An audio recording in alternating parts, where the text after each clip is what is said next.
오늘 교회력 상으로 표현하면 성령 강림 후 첫 번째 주일이라고 표현을 합니다. 이후로부터 한 26주에서 길면 한 28주 정도까지 이 교회력은 이제 성령 강림 후 두 번째, 세 번째, 이제 20몇 번째 이렇게 대림절 직전까지 이어지게 됩니다. 교회력은 전에 말씀드린 대로 이 대림절로부터 시작을 해서 이제 고난 주간과 부활절 거치고 나면 성령 강림절이 오게 되고, 그 후에는 성령 강림 후에 이제 몇 번째 주일로 하게 되는데, 그래서 이 성령 강림이 이제 이 끝에 자리를 잡는 것으로 보시면 됩니다. 이렇게 이제 표현을 하는 이유는 뭐 여러 가지 이유 중에 하나가, 우리가 지금 이제 성령의 시대를 살고 있다는 거예요. 대림절로부터 주님 오시기를 기다린 이후에 주님의 이 고난과 부활 이후에 우리가 살아가는 이 시대는 성령의 시대입니다. 그래서 우리가 더더욱 성령을 알고 성령을 믿고 성령의 능력을 힘입어 살아야 합니다. 그런데 이게 참 어렵기도 하고 또 한편으로 신비하기도 해요. 다시 생각을 해보면 처음에 성령이 강림할 때 성경으로 표현하면 이 바람 같은 것이 있었고, 또 불의 혀 같은 것이 갈라지면서 기도하는 각 사람의 머리 위에 임하였다 하고요. 그러고 난 다음에 이제 이 사람들이 자기들이 배우지 아니한 각 곳의 방언으로 말을 하기도 하고, 그 다음에는 이제 능력을 가지고 밖에 나가서 오랫동안 앉아있던 사람을 일으켜 세우는, 질병을 고치기도 하는 이제 귀한 역사들을 이루어가게 되는데, 이게 다 신비한 하나님의 사건들입니다. 이제 그러다 보니까 이 신비한 매력에 빠져가지고 계속 신비한 것만을 추구하는 사람들도 있고요. 또 한편으로는 그 신비함에 빠져 있는 것이 뭔가 잘못된 거 아닌가, 이상하게 보이다 보니까 오히려 좀 더 지식과 이성을 추구하면서 합리적인 방식으로 하나님을 믿으려고 하는 사람들이 있게 됩니다. 그 어떤 것도 다 이제 옳지 않기 때문에 우리가 좀 더 이 성령 강림절 후에 이제 오늘까지 포함을 해서 성령에 대한 이해를 좀 더 넓혀 나가야 되겠다라고 하는 생각을 가지고 말씀을 나누게 되는데요. 먼저 사도 바울은 이 고린도 교회에 이렇게 말씀을 합니다. 1, 2절 말씀인데요. 형제들아, 신령한 것에 대하여 나는 너희가 알지 못하기를 원하지 아니하노니 너희도 알거니와 너희가 이방인으로 있을 때 말 못하는 우상에게 끄는 그대로 끌려갔느니라 합니다. 자, 여기서 사도 바울은 이 고린도 교회 성도들이 신령한 것, 다시 말하면 신비한 것, 특별히 이제 성령과 그로부터 나타나는 여러 가지 능력에 대해서 알기를 원하는데, 이렇게 이제 알기를 원하는 이유 중에 하나는 뭐냐면, 너희가 과거에 이방인으로 살면서 우상에게 끌려 살아가지 않았느냐 하는 말씀을 하시는 거예요. 그것도 말 못하는 우상이라고 하는데, 지금 이런 표현을 사용하는 이유가 이 고린도 교회는 이제 말하는 성령의 은사, 뭐 방언이나 방언 통역이나 이제 예언과 관계된 것들 때문에 이제 교회가 조금 시끄러웠거든요. 그러면서 이제 이 과거에는 말 못하는 우상에 끌려 살지 않았느냐라고 하는데, 실제로 고린도는 굉장히 우상이 많았던 지역입니다. 지금도 그 우상의 흔적이 많이 남아 있어요. 그런데 여러분, 이 우상의 특징을 아시죠? 우상은 살아있는 신이 아니잖아요. 그러니까 그 말 못하는 우상에 대해서 사람들이 많은 신화와 전설, 미신들을 만들어냅니다. 그러고 난 다음에는 많은 사람들이 그 미신에 끌려 살아가는 거예요. 우리도 과거에 그랬잖아요. 우리가 복음을 모르고 주님을 모를 때에 우리나라도 많은 우상이 있었고, 저희 집도 우상을 섬기는 집 중에 하나였어요. 그러다 보니까 우리 집안 안에도 제가 어렸을 때 많은 미신들에 의해서 끌려 살아갔던 것을 기억을 해요. 우리 부모님 가끔 하시는 말씀이, 밤에 손톱 깎지 마라, 귀신 나온다. 다리 떨지 마라, 복 나간다. 정말 그런 줄 알고 살았어요. 그래서 절대 손톱은 해지기 전에 깎아야 되는 걸로 알고 있었는데, 제가 지금 손톱은 뭐 낮에 사무실에서 깎지만 발톱은 저녁 시간 말고는 깎을 시간이 없잖아요. 그러니까 깜깜할 때 발톱을 깎습니다. 귀신이 나와요, 안 나와요? 안 나와요. 다리를 떠는 건 보기는 싫지만, 그렇다고 해서 다리 떤다고 복까지 나간다는 건 어른들의 생각일 뿐이지 실은 아무 문제 없거든요. 그런데 이게 다 미신으로 만들어지는 거예요. 그래서 정말 그런 일을 하면 안 될 것처럼 생각하는 거죠. 뭐 그런 것 중에 또 하나, 지금도 늘 헷갈리는데, 손 없는 날 이사를 해야 되는지 손 있는 날 이사를 해야 되는지 헷갈리는데, 어쨌든 이사 비용이 완전히 다르더라고요. 전 거꾸로 가요. 어쨌든 간에 이사하려고 그러면 손 있는 날 합니다. 그래야지 이사 비용이 싸더라고요. 과거에는 그날 이사하면 무슨 집안에 큰 재앙 임하고 귀신이 집안에 따라 들어오는 것처럼 생각을 했잖아요. 근데 아무 의미 없는 미신, 우상으로 인해서 만들어진 헛소리들에 불과한 거예요.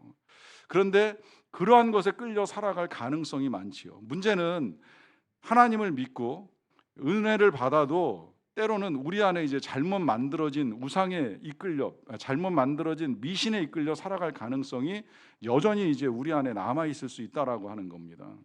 그 가끔 그런 질문 받을 때 있어요. 이런 거 하면 벌 받아요? 이런 거 하면 복 받아요? 여러분, 성경에서 말하는 거 이외에 우리가 그 어떤 것에 의해서도 벌 받거나 복 받는 일 그렇게 쉽게 일어나는 일이 아닙니다. 하나님이 건건이 벌 주시는 분도 아니시고 건건이 복으로 딜을 하시는 분이 절대 아니시라고 하는 의미입니다. 우리는 이미 하나님을 믿음으로 다 복 받은 자들이고 복의 통로이고 그렇게 살아가도록 하나님이 우리를 지으셨는데 굳이 또다시 내가 뭘 해가지고 얻어낸다, 못해가지고 빼앗긴다, 이런 미신을 믿고 살아갈 이유는 없다는 의미입니다.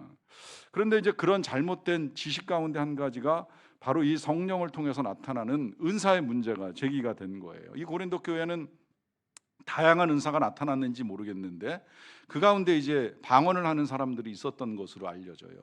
이 방언이라고 하는 것이 성령의 은사로 하나로 나타나기는 하지만 주변에 이제 방언을 하는 사람들이 있게 되면 함께 기도할 때에 좀 힘들어하는 분도 계시고, 더더군다나 누구는 하는데 나는 못한다 그러면 저 사람은 성령의 세례를 받았는데 나는 못 받은 거야, 저 사람은 특별한 하나님의 은혜가 임했는데 나는 은혜를 못 받은 거야 라고 하면서 이제 의문과 의심에 쌓이는 사람들이 있게 되거든요. 이것 때문에 지금 이제 사도 바울이 설명을 해주는 거예요. 너희가 신령한 것에 대해서 잘 알았으면 좋겠다. 그 잘 알아야 되는 내용 중에 첫 번째가 3절에 이렇게 이어집니다. 그러므로 내가 너희에게 알리노니 하나님의 영으로 말하는 자는 누구든지 예수를 저주할 자라 하지 아니하고 또 성령으로 아니하고는 누구든지 예수를 주시라 할 수 없느니라 라고 합니다. 자, 여기서 하나님의 영으로 말하는 자, 다시 말하면 방언으로 기도를 드리는 사람 같으면 절대 예수님을 저주할 자라고 말하는 일은 없겠지요. 그건 너무나 당연한 일이고, 그 다음에 이제 또 성령으로 아니하고는 누구든지 예수를 주시라 할 수 없다라고 하십니다. 그러니까 거꾸로 다시 이 표현을 바꾸면 예수님을 주님이라고 고백을 하면 성령 세례를 받은 사람들이라고 하는 의미예요. 우리 예수님께서 분명하게 하나 밝혀주신 진리가 있어요. 그것은 누구라도 물과 성령으로 거듭나지 아니하면 하나님의 나라를 볼 수 없다는 것이죠. 물과 성령으로 거듭나야 하나님의 나라에 들어갈 수 있다고 하셨어요. 자, 이때 이 물로 거듭난다라고 하는 이 말은 우리가 교회 공식적으로 진행하는 세례 예식을 받는 것이라고 이해를 하시면 편합니다.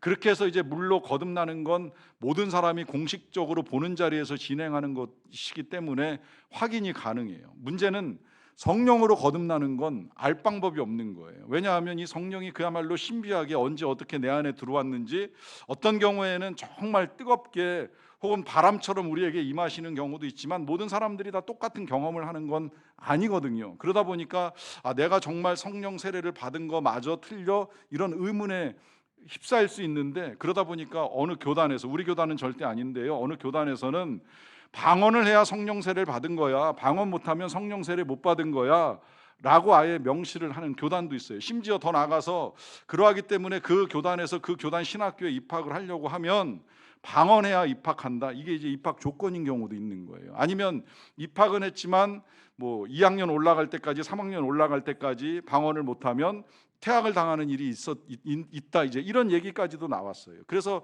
실제로 이제 우리 교단 신학교로 학교를 옮긴 전도사님 중에 한 분이 거기서 방언이 안 터져가지고 이제 퇴학당하고 우리 교단 와가지고 같이 공부하다가 뒤늦게 우리 교단 신학교 그 기도탑에서 기도하다 방언 터져가지고 이걸 왜 하나님이 이제 주시냐고 하면서 학교를 여러 번 다니는 어려움을 토로한 적도 있는데, 여러분, 이 하나의 증거, 방언만으로 내 안에 성령의 세례가 임했다 안 임했다는 의미가 아니라는 거예요. 지금 사도 바울이 명확하게 알려주시는 거예요. 누구든지 성령으로 아니하고는 예수를 주시라 할 수 없다. 다시 말해서 예수님을 나의 주님으로 고백하는 믿음이 있다면 그러면 성령으로 거듭난 사람이다 하는 의미입니다. 문제는 이게 쉬운 것 같지요. 물론 여러분들은 쉽다고 생각을 합니다. 그러니까 오늘도 이렇게 주일에 예배를 드리시겠죠. 그렇지만 제가 만나본 사람들 중엔 이 고백 생각보다 어려워하시는 분들 많아요. 예배를 드리는 분들 중에도 교회는 와 있지만, 가족 때문에 와 있기도 하지만, 그러나 아직도 난 예수님이 나의 주님으로, 나의 구주로, 나의 메시아, 나의 하나님으로 믿기가 쉽지 않다는 말씀하시는 경우를 아주 가끔 들을 때가 있어요. 심지어 이제 밖에 나가서 불신자들 만나서 전도하다 보면 마지막에 이제 이 고백을 가지고 같이 기도하자고 하는 요청을 하거든요. 그냥 따라하면 되는 거예요. 예수님이 나의 구주이십니다. 예수님이 나의 하나님이십니다. 따라하세요라고 하는데, 그건 도저히 못하겠어요라고 말씀하시는 분도 있어요. 이게 쉬울 것 같지만 쉽지 않다는 거예요. 그냥 동의만 하면 될 것 같아도 억지로 동의가 안 될 수도 있다라고 하는 걸 말씀드립니다. 그러하기 때문에 내가 예수님을 나의 주님으로 믿습니다라고 하는 이 고백이 나의 힘으로, 나의 생각으로 이루어지는 일이 아니라 우리 안에 계시는 성령의 은혜로 말미암아 이루어지는 일이라고 하는 것이죠. 더더군다나 여러분, 이 고백을 지금 이렇게 우리가 평화로운 상태에서 할 수 있는 고백이라고 하면 쉬운 문제이겠지만, 이 초대교회 시대처럼 만약에 핍박이 있고 박해가 있는 상황에서 동일하게 고백을 하라고 해봐요. 어떤 일이 벌어질까요?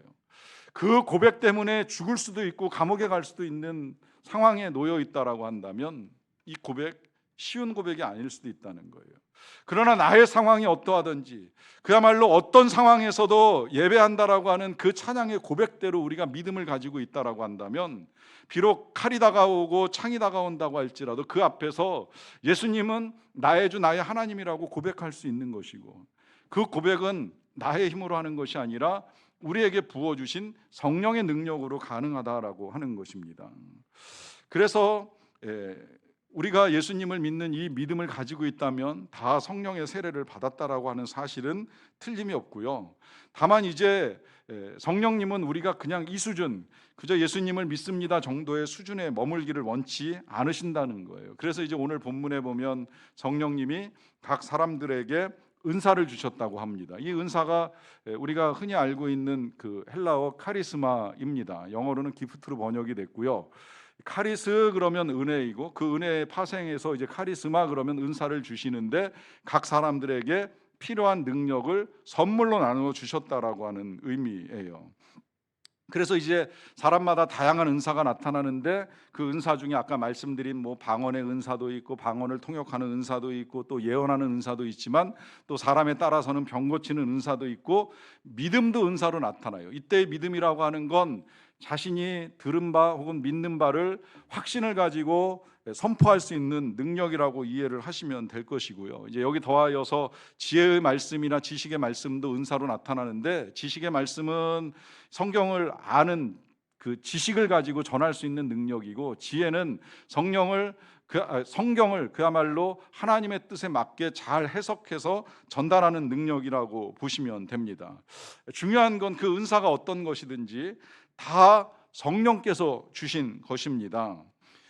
이 은사뿐만이 아니라 직분도 사역도 다 성령께서 주신 것인데, 그것을 4절부터 6절까지 이렇게 말씀합니다. 은사는 여러 가지나 성령은 같고, 직분은 여러 가지나 주는 같으며, 또 사역은 여러 가지나 모든 것을 모든 사람에게 이루시는 하나님은 같다라고 합니다. 자, 보시는 대로 지금 은사든 직분이든 사역이든 여러 가지예요. 심지어 이 여러 가지의 은사나 직분이나 사역은 과거에 있었던 것도 있고 없었던 것도 있고요. 그래서 있다가 사라지는 것도 있고 없다가 최근에 만들어지는 것들도 있어요. 예를 들어 직분 같으면 더더욱 그래요. 과거에는 선지자라고 하는 직분도 있고, 또 여러 가지 직분이 나타나는데, 옛날에 권서라고 하는 직분도 있었어요. 우리나라에 있었던 직분이에요. 그런데 지금 권서는 사라지고 권사라고 하는 성경에 없는 직분이 교회마다 만들어져 있잖아요. 이런 식으로 이제 이 사역이나 직분이 만들어지기도 하고 사라지기도 하지만 중요한 것이 있습니다. 그 모든 것들을 주시는 분은 지금 여기 말씀에서 보시는 것처럼 성령과 예수님과 하나님이시라는 거예요. 그러니까 삼위일체 하나님께서 어떤 은사도, 어떤 직분도, 어떤 사역도 다 나누어 주시는 거예요. 그러니까 내가 그것을 가지고 있다고 해서 자랑할 것도 없고, 나에게 그와 같은 은사나 직분이 없다고 해서 서운하거나 섭섭할 것도 없다는 거예요. 하나님이 주시면 받는 것이고, 안 주시면 못하는 거예요. 그렇기 때문에 받았다고 해서 자랑할 것도 없고 못 받았다고 해서 힘들어할 것도 없는 거예요. 그리고 그 은사 가운데 뭐 어떤 은사가 더 좋은 거냐 아냐 못한 거냐라고 우열을 따질 일도 없다는 겁니다. 그저 하나님께서 주신 것이고 주신 데에는 목적과 이유가 있다는 것인데요. 그 주실 때에 먼저는 11절에서 이렇게 말씀하셨잖아요. 이거 지난주에 보았던 말씀입니다. 이 모든 일은 같은 한 성령이 행하사 그의 뜻대로 각 사람에게 나누어 주시는 것이니라 합니다. 그러니까 우리가 어떤 은사를 갖고 어떤 직분을 받았는지 그 모든 것들은 다 성령의 뜻대로 성령께서 나누어 주신 것이라 하는 거예요. 다만 이제 이와 같은 은사와 능력을 허락하시는 이유가 중요하다고 할 수 있는데요. 그 이유를 7절에서 이렇게 말씀을 합니다. 각 사람에게 성령을 나타내심은 유익하게 하려 하심이라 그래요. 자, 이것이 하나님께서 우리에게 은사나 직분이나 사역을 하게 하시는 목적인데 그것은 유익하도록 주시는 거예요. 유익하도록. 자, 그러면 뭐가 유익한 것이냐라고 하는 질문을 할 수밖에 없는데요.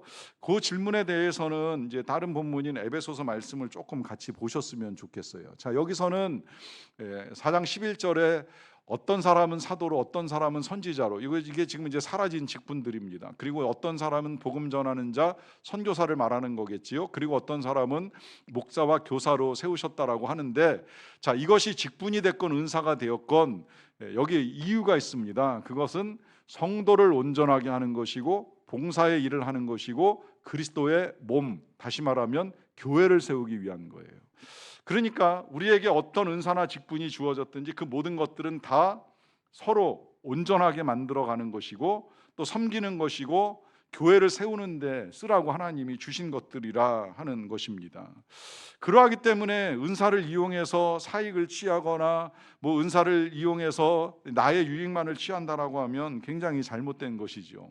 문제는 교회를 세우고 우리 스스로 온전해지도록 해야 되는 것인데 이때 이 온전함에 대해서도 또한 풀이가 필요합니다. 그것을 그 뒤에 이어지는 13절에서 이제 해석을 해주는데요. 우리가 다 하나님의 아들을 믿는 것과 아는 일에 하나가 되어 온전한 사람을 이루어서 그리스도의 장성한 분량이 충만한 데까지 이르르니라고 해요.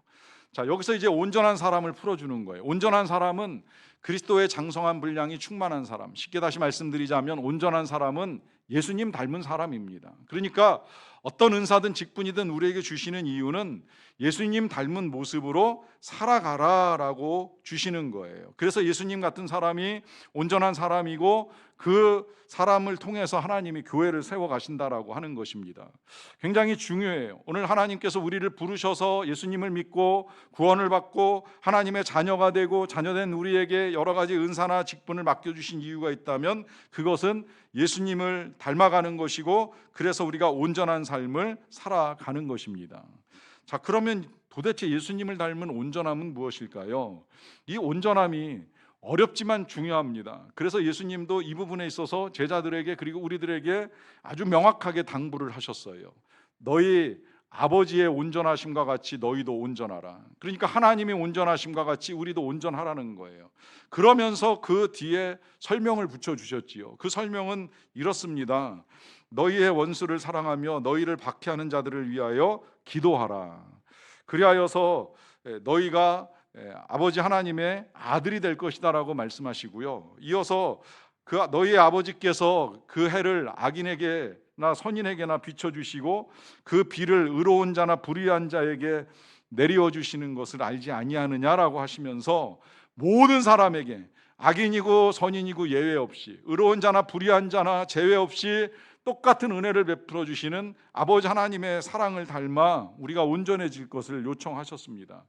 그러면서 만약에 너희가 너희를 사랑하는 자들만을 사랑하면 너희는 이방인과 다를 것이 무엇이 있겠느냐라고 하시면서 진정한 온전함은 사랑에 있다는 것. 그 사랑은 내 가족이나 나와 가까운 사람들만이 아니라 때로는 나를 힘들게 하고 박해하고 원수 같은 사람에게까지 향할 수 있는 그런 사랑이 되어야 할 것에 대해서 당부를 해 주셨습니다. 그러니까 결국 하나님께서 우리에게 그 어떤 은혜나 은사나 직분을 주시는 이유는 사랑하라고 주시는 거예요.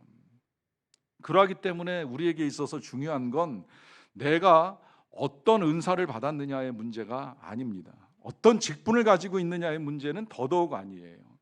그것이 무엇이 되었든지 그걸 가지고 어떤 열매를 맺고 있느냐. 그래서 늘 강조하지만 성령의 은사보다 중요한 건 성령의 열매입니다. 열매 맺는 삶을 살아야 합니다.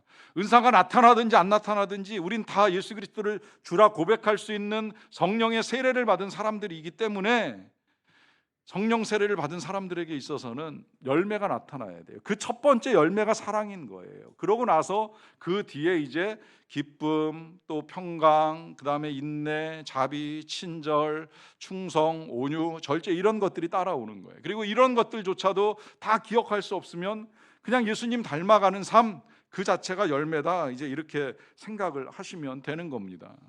그러니까 이제 만약에 우리에게 은사가 있다라고 한다면 그걸 가지고 내가 어떻게 해야 예수님처럼 살 수 있을까? 여기까지 이제 여러분들의 생각을 확장시켜 나가시면 되는 거예요. 그래서 만약에 정말 방언하실 수 있다 싶으시면 예수님처럼 기도하세요. 우리 예수님이 능력이 없어 기도하셨겠습니까? 능력은 있으시지만 늘 새벽에 기도하시고 밤에 기도하시고 하셨던 가장 큰 이유가 뭐예요? 많은 사람들을 섬기는 기도를 드리시는 거예요. 많은 사람들을 위해서 계속 기도를 드리는 삶, 그게 방언의 은사를 주신 이유인 거예요. 만약에 지혜의 말씀, 지식의 말씀에 은사가 있습니까?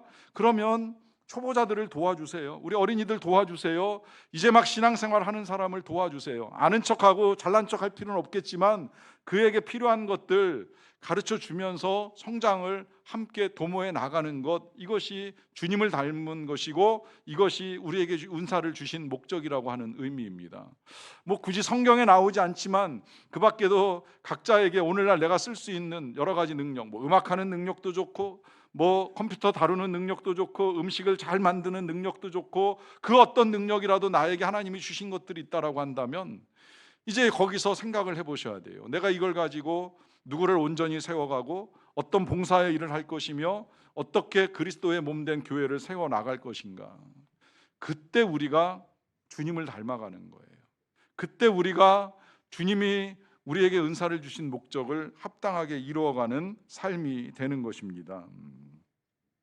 그러는 가운데에 이제 내가 가진 은사가 드러날 일도 없거니와 내가 드러나는 건 더더욱 안 될 일이요 나에게 은사를 주신 예수님께서 영광을 받으시는 일을 우리가 이루어 가게 되는 것입니다. 그러하기 때문에 이 성령 세례를 받은 사람에게 있어서 가장 중요한 것이 있는데요, 그걸 이제 오늘 본문 12장 맨 마지막 절에 이렇게 당부를 합니다.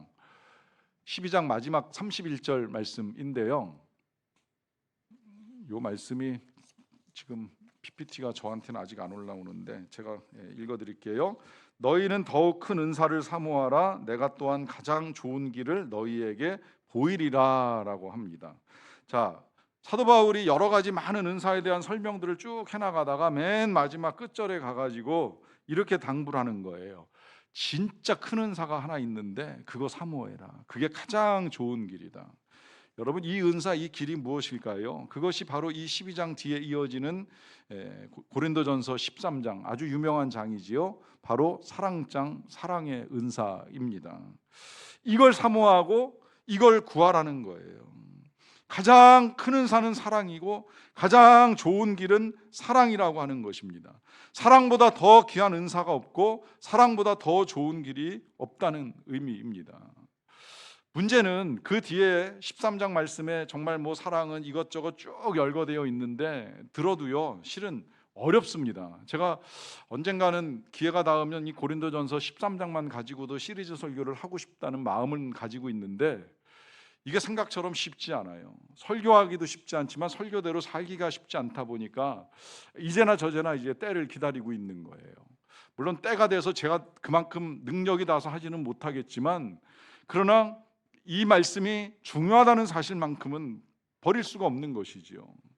그런데 이게 쉽지가 않아요. 사랑만큼 귀한 것이 없고 사랑이 가장 큰 은사인 건 알겠는데 쉽지 않아요. 왜냐하면 우리는 사랑할 수 없는 이유도 수없이 가지고 살아가잖아요. 그가 나한테 한 게 있는데 내가 얼마나 큰 상처를 받았는데 얼마나 힘들고 아픈데 사랑하라, 용서하라, 용납하라. 우린 늘 여러 가지 이유와 핑계를 대면서 마음 한켠에 남아있는 그 미움의 감정을 그대로 방치하거나 내버려두고 살아갈 때가 많습니다. 맞아요, 여러분. 힘든 건 틀림없어요. 저도 그럴 때마다 힘들어요. 그래서 구하라고 말씀하시는 거예요. 그래서 사모하라고 말씀을 하시는 거예요. 우리의 힘으로 안 되니까 하나님 앞에 구하라고 기도를 할 것을 당부하는 것입니다.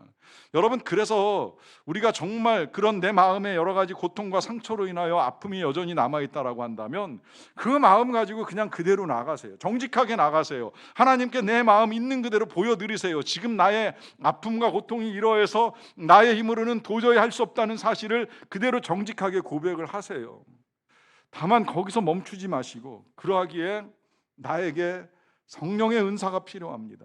성령의 능력이 필요합니다. 사랑의 영이 필요합니다. 사랑의 은사를 달라고 기도하십시오. 다른 어떤 것은 모르겠지만 적어도 이것만큼은 전 하나님이 분명하게 우리에게 응답하신다고 확신합니다. 왜냐하면 하나님께서 기뻐하시는 것이잖아요. 하나님이 가장 귀히 여기시는 거잖아요. 우리가 원수를 사랑하고 나에게 고통을 준 자를 용서하겠다라고 하면서 구하는 이 은사를 하나님이 외면하시겠어요? 절대 그런 일은 벌어지지 않습니다.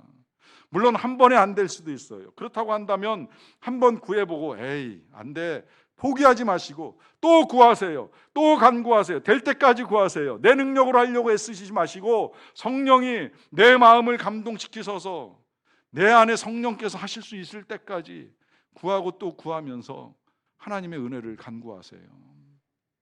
하나님이 우리에게 주십니다. 할 수 있는 능력을 주십니다. 그때 우리 안에 열매가 맺히기 시작을 하는 거예요. 아름다운 성령의 열매가 맺히는 거예요. 그 열매가 하나님께는 영광이 되고 우리에게는 말할 수 없는 기쁨과 평화를 가져다 줍니다. 이 은혜 누릴 수 있는 저와 여러분 다 되시기를 간절히 축원합니다. 우리 시간에 같이 잠깐 기도하겠습니다. 오늘 분명히 주님께서 우리에게 당부합니다. 더욱 큰 은사, 가장 좋은 길을 사모하라. 말씀대로 여러분 이 시간에 구하십시오. 성령의 은사, 성령의 능력, 특별히 사랑의 능력, 사랑의 영, 사랑의 은사가 우리에게 임하기를 우리 이 시간에 간절한 마음으로 함께 하나님께 구하는 시간을 갖도록 하겠습니다. 함께 기도하며 나아갑니다.